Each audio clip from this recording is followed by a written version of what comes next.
Hello guys, welcome to Finstreet. आज की video में हम बात करने वाले हैं ग्राफ प्रोटोकॉल के बारे में, जो कि एक इंडेक्सिंग प्रोटोकॉल है। एंड अगर हम क्रिप्टो करेंसी वर्ल्ड की बात करें, one of the most respected crypto currency का प्रोजेक्ट है, जिसकी जब भी हम कभी पब्लिकेशंस में बात करते हैं क्रिप्टो करेंसी की या फिर जो क्रिप्टो करेंसी फोरम्स हैं, तो इस प्रोजेक्ट के बारे में बहुत ही ज़्यादा रिस्पेक्ट से बात करी जाती है। बिकॉज जब से ग्राफ प्रोटोकॉल आया है एंड जब से इसका मेन नेट लॉन्च हुआ है, उसके बाद से वेब3 की जो डिसेंट्रलाइज एप्लीकेशन है उसको बनाना, डाटा को निकालना वेब3 में बहुत ही ज़्यादा ईजी हो गया है। तो आज हम इस वीडियो को जो है इसमें बनाने वाले हैं। इसमें आपको बताएंगे कि ग्राफ प्रोटोकॉल एक्चुअल में क्या काम करता है, क्यों इतना ज़्यादा फेमस हो चुका है ये प्रोटोकॉल, एंड इसके क्या अलग अलग कंपोनेंट्स हैं जिसकी वजह से जो ग्राफ प्रोटोकॉल है उसकी फंक्शनिंग जो है वो पॉसिबल हो पाती है। तो इस वीडियो में जो मैं स्टार्टिंग में सबसे पहले आपको बताने वाला हूँ वो है कि व्हाट इज़ ग्राफ प्रोटोकॉल। तो ग्राफ प्रोटोकॉल क्या है? एक इंडेक्सिंग प्रोटोकॉल है। अब इंडेक्सिंग प्रोटोकॉल क्या, तो मैं आपको पहले बताऊंगा कि इंडेक्सिंग होती क्या है।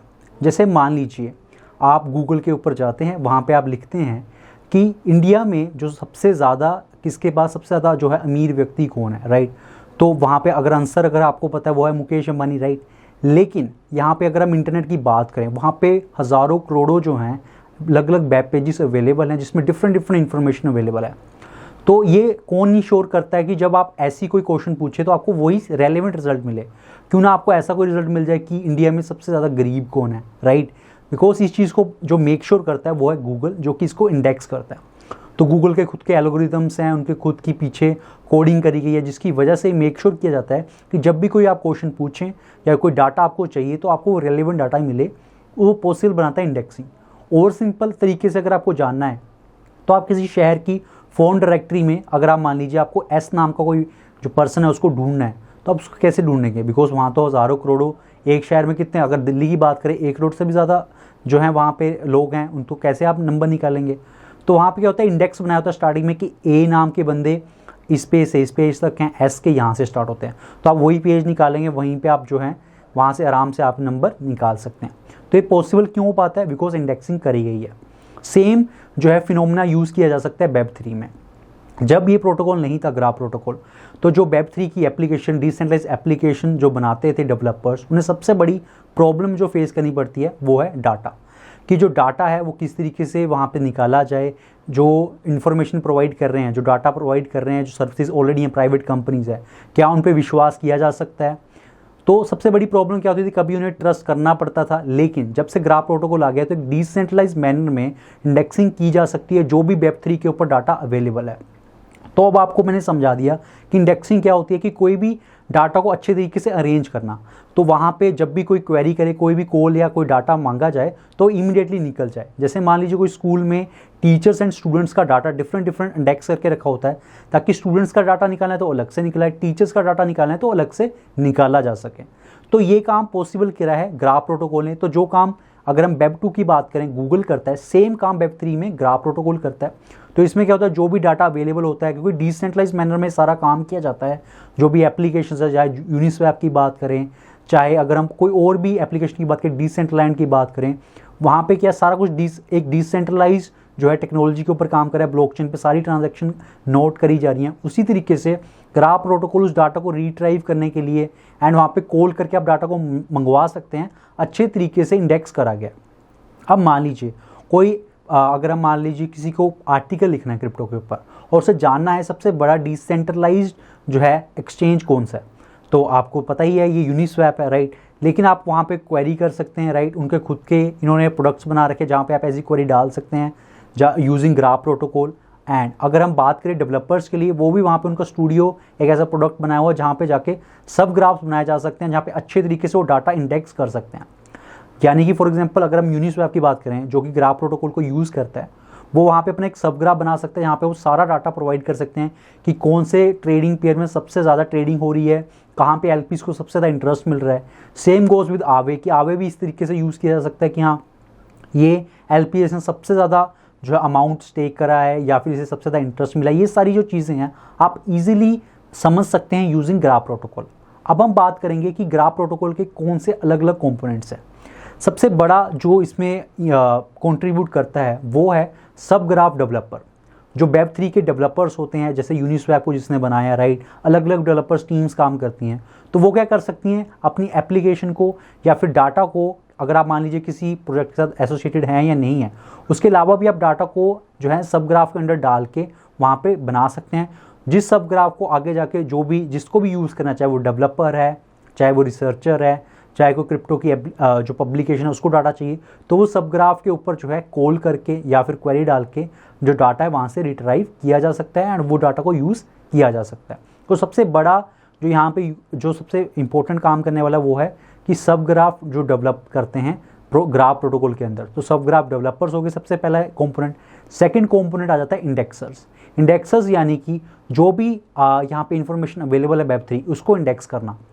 तो वो जो वेब3 की सारी एप्लीकेशन है, जो उसका डाटा निकल के आता है, जैसे यूनिस्वैप का आ गया या फिर किसी और डिसेंट्रल लैंड का, उस सारे डाटा को किस तरीके से इंडेक्स करना है वो कौन करते हैं, इंडेक्सर्स।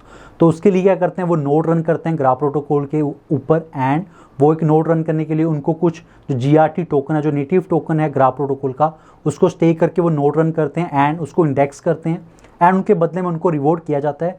कोई भी जो क्वेरी करी जाती है उसके बदले में उनको वो जो रिवॉर्ड मिले जाते हैं इंडेक्सर्स को। उसके बाद हम बात करते हैं, पहले हमने बात कर ली कि जो सब ग्राफ को डेवलप करते हैं, सेकंड हमने बात कर ली इंडेक्सर्स की। उसके बाद थर्ड नंबर पे आ जाता है क्यूरेटर्स। अब क्यूरेटर्स क्या हैं कि बहुत सारे सब ग्राफ्स बनाए जा चुके हैं, डिफरेंट जो एप्लीकेशंस है वो सब ग्राफ बना रही हैं अपनी, लेकिन कौन सा ऐसा जो है वहाँ पे सब ग्राफ है जिसको इंडेक्स करना बहुत ज़रूरी है, तो वो हमें कैसे पता चलेगा। तो क्यूरेटर्स क्या करते हैं, जो सिग्नल भेजते हैं कि यार ये वाला जो सब ग्राफ है ये बनाया जा चुका है, ये काफ़ी ईजी टू यूज़ है, यहाँ पे इन्फॉर्मेशन जो है वो काफ़ी ज़्यादा इंपॉर्टेंट इन्फॉर्मेशन अवेलेबल है, तो इसको इंडेक्स कर दो। तो वो सिग्नल भेजते हैं, किसको भेजते हैं, वो सिग्नल इंडेक्सर्स को।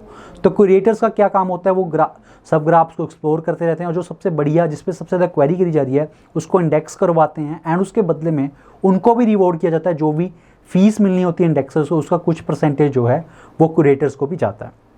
एंड उसके बाद जो फोर्थ एंड इम्पोर्टेंट पीस रहता है ग्राफ प्रोटोकॉल का, इकोसिस्टम का, वो रहते हैं डेलीगेटर्स। डेलीगेटर्स क्या करते हैं, उनको नोड रन नहीं करना होता लेकिन उनके पास GRT टोकन्स हैं, तो वो डेलीगेट कर सकते हैं अपने टोकन्स को इंडेक्सर्स को, एंड जो भी फीस इंडेक्सर्स को मिल रही होगी उसका कुछ परसेंटेज जो है वो डेलीगेटर्स को मिल जाएगा। तो चार इंपॉर्टेंट कंपोनेंट्स हैं। एक है जो कि सब ग्राफ को डेवलप करता है, इंडेक्सर्स जो कि इंडेक्स करता है सारे सब ग्राफ्स को, सारा डाटा जो अवेलेबल है वेब3 में। तीसरे नंबर पे आ जाता है क्यूरेटर्स, जो कि सिग्नल भेजते हैं, जो मेक श्योर करते हैं कि ये इन्फॉर्मेशन बहुत इंपॉर्टेंट है, इसको इंडेक्स किया जा सकता है। बिकॉज बहुत सारे ऐसे पेजेस हैं जो गूगल भी इंडेक्स नहीं करता, same goes with graph protocol. वो भी इंडेक्स तब तक नहीं करेंगे जब तक उन्हें लगेगा नहीं कि ये जो इन्फॉर्मेशन है ये इंपॉर्टेंट है, या फिर ये कोई क्वेरी कर रहा होगा या फिर किसी को इन्फॉर्मेशन चाहिए होगी।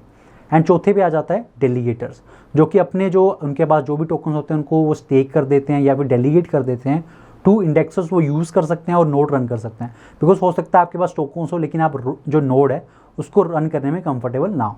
तो ये इंपॉर्टेंट कंपोनेंट्स हैं ग्राफ प्रोटोकॉल्स के, एंड इस तरीके से जो ग्राफ प्रोटोकॉल है वो काम करता है। तो बेसिकली डाटा को अच्छे तरीके से आप मान लीजिए इंडेक्स करने का जो काम है वो ग्राफ प्रोटोकॉल करता है, ताकि कोई भी वेब3 का जो भी डाटा है उसको अच्छे तरीके से इंडेक्स करके उसको यूज़ किया जा सकता है। अगर ग्राफ प्रोटोकॉल नहीं होगा तो सारा डाटा इसी तरीके से अलग अलग जगह पे होगा, उसको इंडेक्स करना मुश्किल होगा, एंड जो भी वेब3 के डेवलपर्स है जो डिसेंट्रलाइज एप्लीकेशन बनाना चाहते हैं उनके लिए बहुत ही ज़्यादा मुश्किल हो जाएगा।